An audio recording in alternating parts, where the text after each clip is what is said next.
presiden Indonesia di Jawa terus. Mengapa Jawa terus? Maka kalau di Indonesia presiden selalu Jawa, itu tidak salah.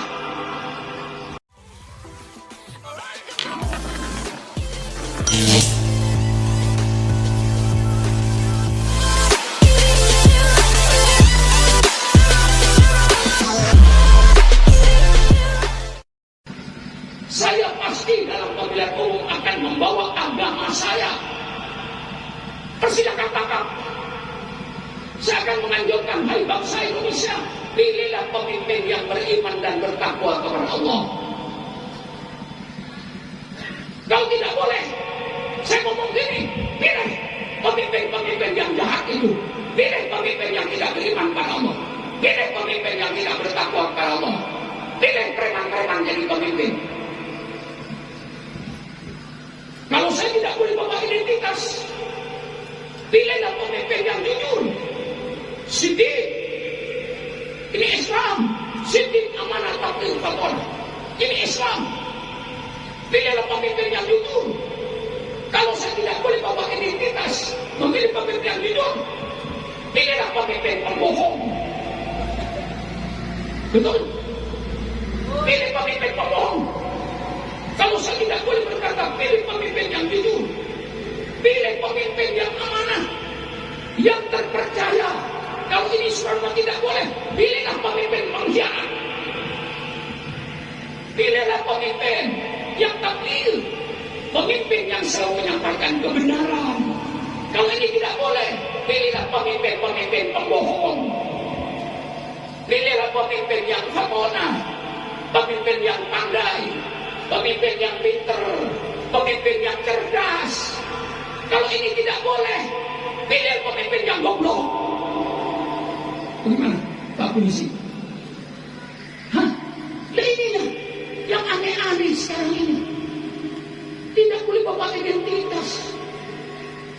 Saya yakin bagaimanapun Pak Lurah, orang Bugis pasti ingin punya pemimpin orang Bugis.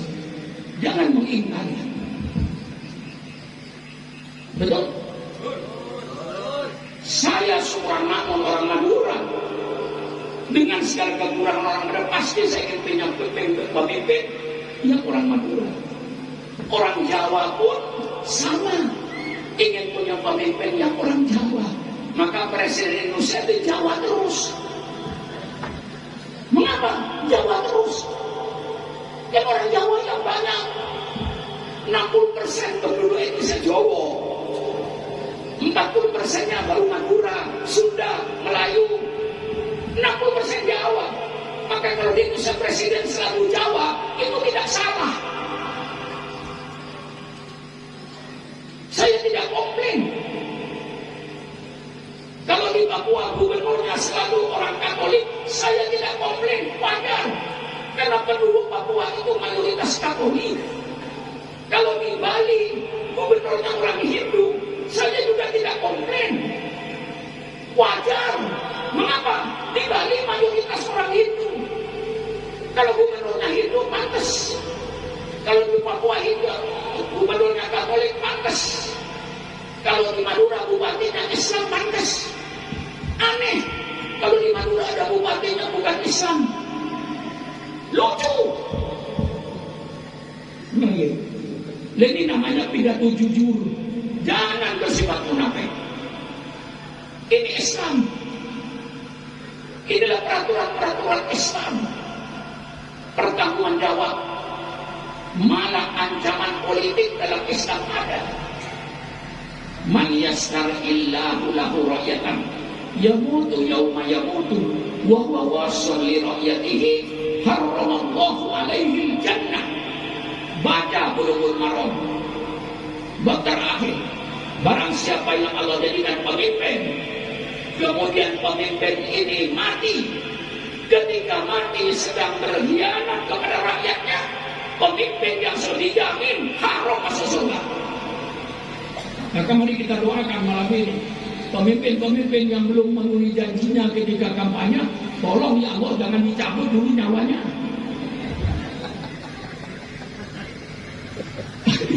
Ya kan? Baik bupati, gubernur, DPR. Tolong ya Allah pemimpin-pemimpin yang belum memenuhi janjinya ketika kampanye, tolong ya Allah panjangkan umur dia ya Allah, jangan dicabut dulu ya Allah. Kalau kau cabut sekarang sedangkan dia tidak memenuhi janjinya, neraka tempat dia ya Allah. Kasihan saya, tolong ya Allah semua pemimpin-pemimpin yang belum memenuhi janjinya ketika kampanye, panjangkan umurnya. Kalau sudah memenuhi janjinya, mau mati-matilah kau, mau hidup-hidup kamu. Kesal saya. Ya maaf, maka ini pidato saya 60 tahun. Tiap hari pegang map saya ini. Belum ada tanpa hari, tanpa map di depan saya. 60 tahun. Umur saya sekarang, Bu,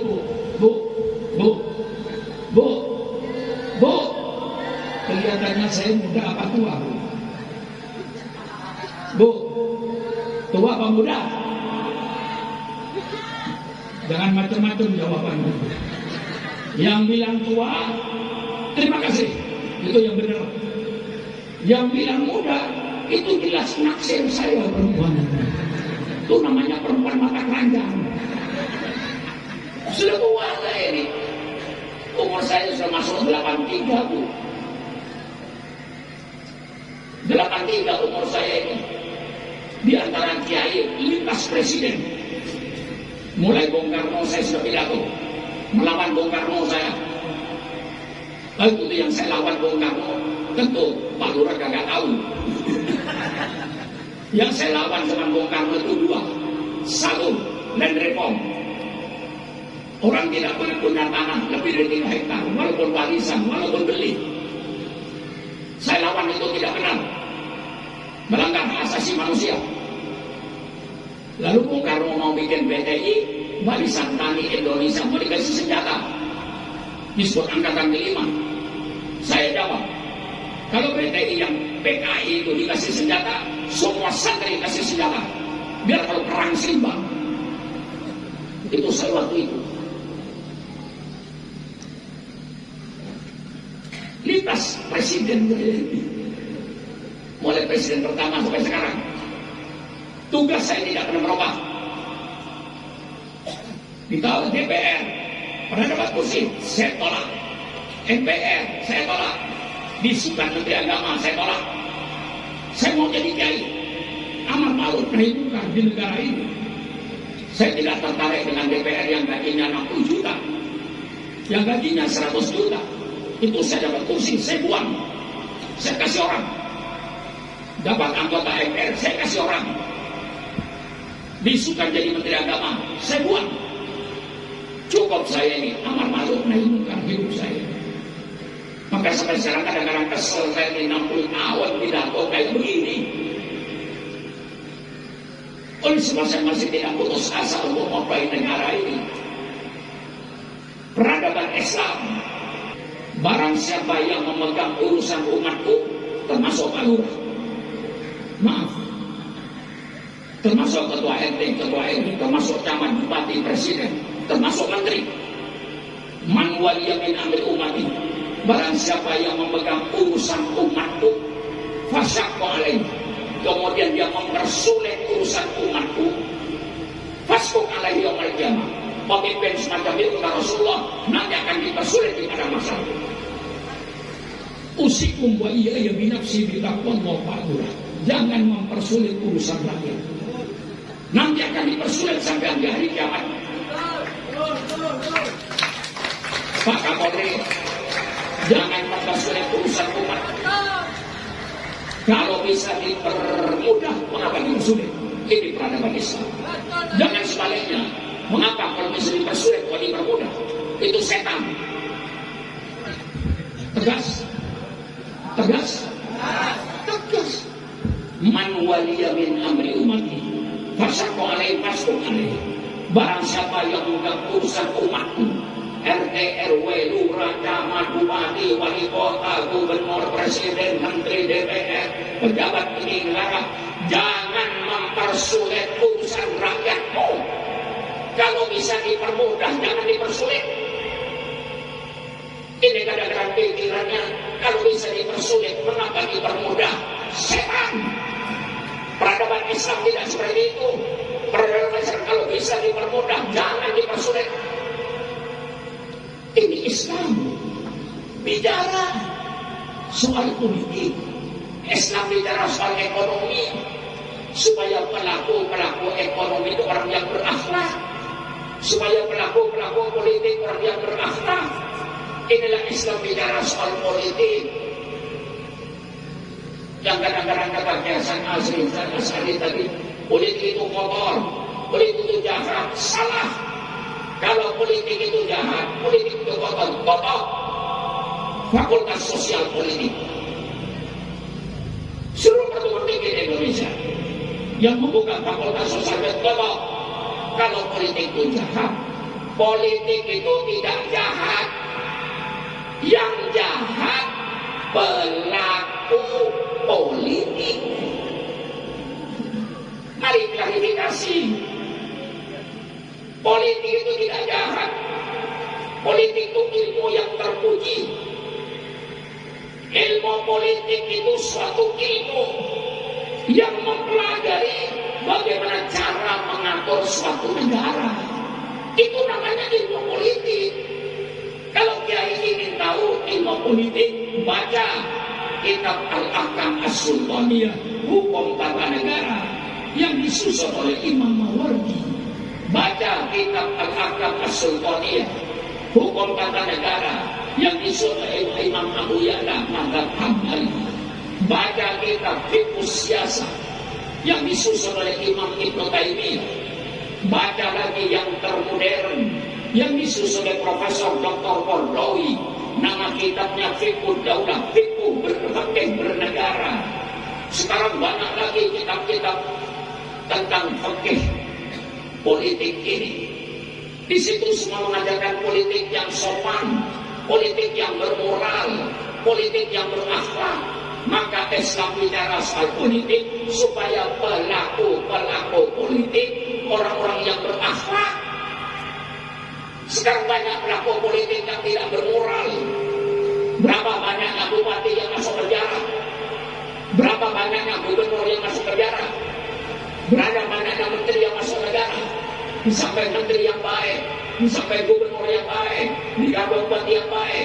Tapi berapa bupati yang masuk penjara? Berapa gubernur yang masuk penjara?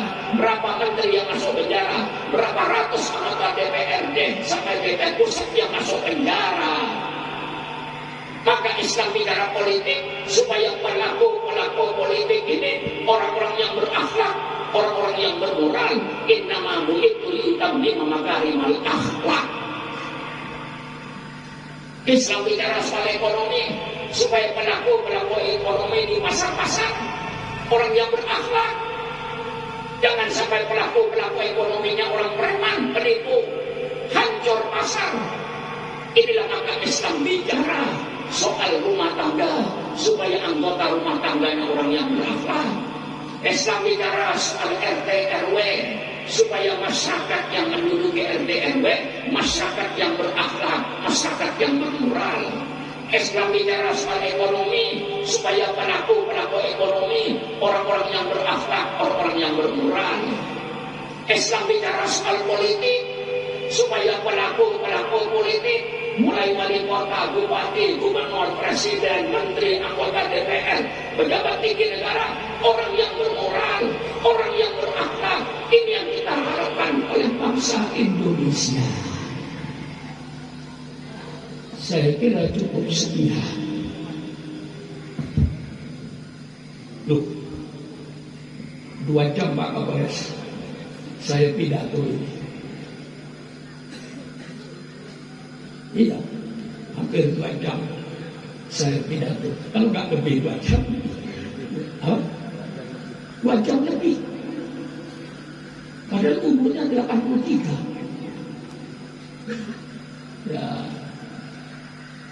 Ya, alhamdulillah saya dapat berita kalau dari orang Pontianak mau bikinkan rumah saya di Jakarta. Ya, terima kasih. Kalau tenaga sahabat Fahri dengan orang-orang Pontianak mungkin melihat rumah saya di Jakarta, barangkali Pak Kapolri nggak pantas, mungkin kayak rumah saya di Jakarta kurang pantas, barangkali mau dipantesin dengan rumah ala Pontianak. Terima kasih.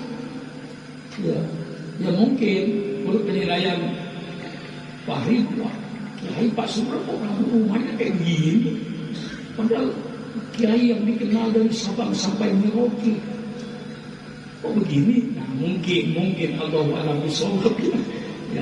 Ya saya cuma terima kasih aja, dibikinin iya nggak dibikinin iya, cuma sementara. Betul kan? Kita semakan kontrak dengan Allah Pak Kapolres selama napasnya mondar-mandir. Itu kontraknya. Ibu persilakan, ini saya punya rumah, ini saya punya mobil, persilakan. Ini saya punya pabrik, ini saya punya hotel, persilakan. Itu hanya sebatas napasnya kalau masih mondar-mandir di hidupnya. Napas berhenti, nol. Mau bawa hotel ke kuburan, nggak muat kuburannya. Mau bawa mobil ke kuburan, semua kekayaan yang kita miliki Bu, rumah yang kita miliki Bu, mobil yang kita miliki Bu, perusahaan yang kita miliki Bu, pabrik yang kita miliki Bu, hotel yang kita miliki Bu, itu hanya selama napasnya masih mondar-mandir di hidupnya. Kalau napasnya berhenti, mungkin orang kaya nol Bu. Ini kalau kita sadari, maka Allah berpesan, wabtaghi fima ataka darul akhirah wala tansa nasibaka min ahsin ila nas kama ahsanallahu ilaik. Carilah engkau surga. Itu perintah Allah. Dengan apa Allah saya jadi surga? Allah jawab, dengan apa yang kuberikan padamu. Logikanya itu Allah, Masya Allah, luar biasa. Carilah surga. Dengan apa menjadi surga? Dengan apa yang kuberikan padamu. Kuberikan ilmu, cari surga dengan ilmu. Kuberikan harta, cari surga dengan harta. Kuberikan jabatan, jadi Kapolres, sampai nanti jadi Kapolri. Pergunakan jabatanmu itu untuk menjadi surga, untuk menjadi surga. Inilah pesan Allah. Apa yang Allah berikan kepadamu, diberikan kedudukan jabatan, carilah surga dengan kedudukan dan jabatanmu. Allah berikan harta, carilah surga dengan hartamu. Allah kasih ilmu, carikan surga dengan ilmumu. Wabtaghi fima ataka Allah darul akhirah wala tansa nasibaka minad dunya wa ahsin ilan nas kama ahsan. Berbuat baiklah kau sesama manusianya sebagaimana Allah berbuat baik kepada kau. Masya Allah, ayat ini hebat. Inilah dari saya ucapkan terima kasih baik kepada pimpinan Masjid Darul Ihsan, pada panitia pengajiannya. Saya ucapkan terima kasih pada para ulamanya, pada Bapak Lurah, Bapak Kapolsek. Saya ucapkan terima kasih atas kehadirannya. Ini menunjukkan kekompakannya bahwa kita dengan pemerintah itu menjadi satu, sama kerjasama yang baik, saling hormat menghormati, saling harga-harganya. Terima kasih Pak Lurah, terima kasih Pak Kapolsek.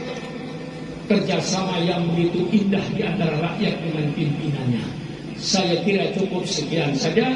Wassalamualaikum warahmatullahi wabarakatuh.